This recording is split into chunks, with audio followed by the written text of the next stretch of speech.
Saludos cordiales. Soy Doris Aleine y a continuación les presentaré un breve análisis sobre las reglas del método sociológico de Durkheim como parte de nuestro seminario de investigación dentro del doctorado latinoamericano en educación.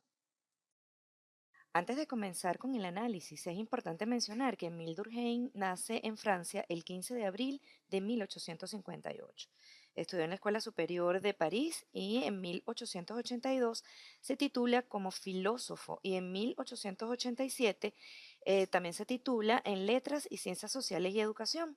Cabe destacar que su obra más prolífica la desarrolla entre los años de 1893 y 1897, las cuales son la división del trabajo social, las reglas del método sociológico, tema que aborda esta presentación, y el suicidio.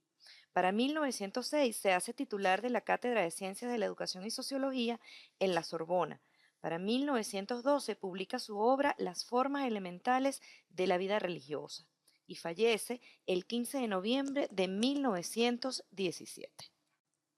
Uno de los méritos más importantes que se le atribuyen a Émile Durkheim es el hecho de que éste cambia la historia de la sociología, ya que la trató como una ciencia social, académica y cuantitativa, estableciendo el paradigma funcional de la misma.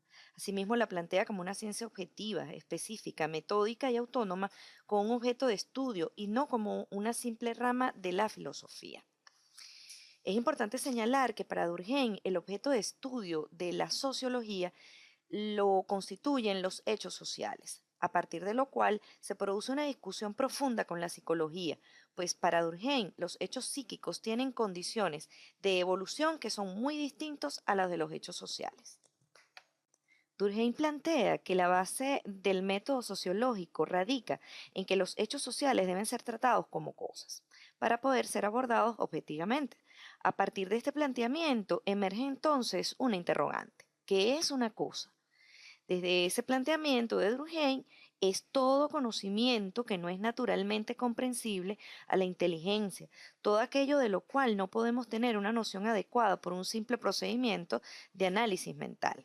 Desde esta perspectiva, todo objeto de estudio de la ciencia es una cosa entonces, ya que todas son incógnitas, cosas ignoradas, pues la representación que podamos tener acerca de cualquiera de ellas, sin método y sin crítica, carecen de todo valor científico y por tanto deben ser descartadas. Un hecho social, según Durkheim, es toda forma de hacer, pensar y sentir, que puede ejercer sobre el individuo una presión exterior y que posee una existencia propia independientemente de las conciencias individuales.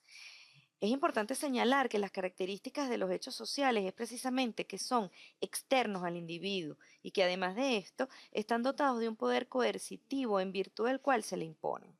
De acuerdo con esto, no se puede salir de la coerción, ya que desde la familia, la educación y otros agentes de socialización se nos imponen normas jurídicas y morales con el fin de cumplir un rol dentro de una sociedad que debe regirse por el orden y el progreso. Como ya se dijo anteriormente, los hechos sociales deben ser analizados como si fueran cosas. En este sentido, las reglas del método sociológico indican que se deben descartar las prenociones que se puedan tener con respecto al hecho estudiado, definir el fenómeno por sus características exteriores. Asimismo, cuando el sociólogo emprende la exploración de un orden cualquiera de hechos sociales, debe esforzarse por considerarlos desde el plano en que se presentan, aislado de todas sus manifestaciones individuales. Asimismo, debe asumir que un hecho social se explica por otro hecho social, por lo que debe buscarse su causa determinante en los antecedentes de los hechos sociales anteriores y no entre los estados de la conciencia individual. Por ello es importante destacar que lo que constituye un hecho social son las creencias, las tendencias de un grupo considerado colectivamente. Tal como se expresa en la lámina, existen tres tipos de hechos sociales. Estos son: la primera categoría corresponde a las creencias y las prácticas instituidas, por ejemplo, una organización definida, la religión, las normas escritas o educativas y la ley. La segunda categoría corresponde a las corrientes sociales que no presentan formas cristalizadas, tales como la euforia o indignación de una muchedumbre en medio de una asamblea de ciudadanos. La tercera categoría o tipo corresponde a los movimientos de opinión más duraderos que los que acabo de mencionar, sobre materia política, literaria o artística. Aunado a lo anterior, se presentan las ideas fundamentales o conceptos claves en la obra de Durkheim y que denotan algunos elementos que le son inherentes. Comenzamos con el derecho, el cual Durkheim vincula con la solidaridad en dos formas: la solidaridad mecánica vinculada al derecho represivo y la orgánica vinculada al derecho restitutivo. En relación con esto, se encuentra también la regla jurídica, como una máxima moral con formas más rígidas que una simple o sencilla costumbre. Están las instituciones que corresponden a todas las creencias y a todas las formas de conducta instituidas por la colectividad. Asimismo, tenemos la conciencia colectiva, que representa el conjunto de creencias comunes de una misma sociedad y que constituyen un sistema determinado que tiene vida propia. Se encuentra también el Estado, que es un tipo de conciencia colectiva que, aunque no abarca toda la conciencia social, elabora ciertas normas que van a dirigir la conducta humana. Se encuentra, para finalizar, la cohesión social, que es el concepto que utiliza Durkheim para poder medir la integración de las personas a la sociedad. Durkheim en su obra plantea varios hechos sociales. Plantea el crimen, plantea el castigo, pero también plantea el suicidio como hecho social, que, como lo pueden ver en la lámina, él lo relaciona con los niveles de integración y regulación que posee el individuo a la sociedad. En este orden de ideas, él presenta el suicidio altruista, el que se da en los individuos que tienen muy poca relación con la sociedad y se encuentran aislados de la misma; el suicidio egoísta, que aparece en individuos que están demasiado integrados a la sociedad y que, de alguna manera, esta integración hace que éste sea capaz de dar vida para preservar los lazos de solidaridad dentro de su grupo.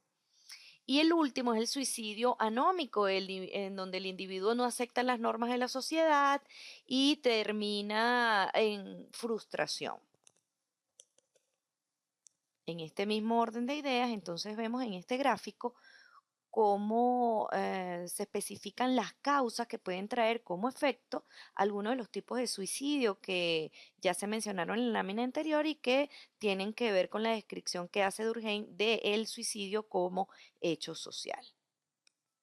Luego de la lectura de las reglas del método sociológico, emergen varios criterios para hacer investigación social. Muy seguramente cada uno de ustedes, luego que haga su propia lectura, su propia mirada a la obra de Durkheim, pueda establecer otros muchos criterios. Sin embargo, como parte de esta presentación, damos tres que son bastante básicos. En primer lugar, observar las cosas, describirlas y compararlas más allá de nuestras ideas preconcebidas.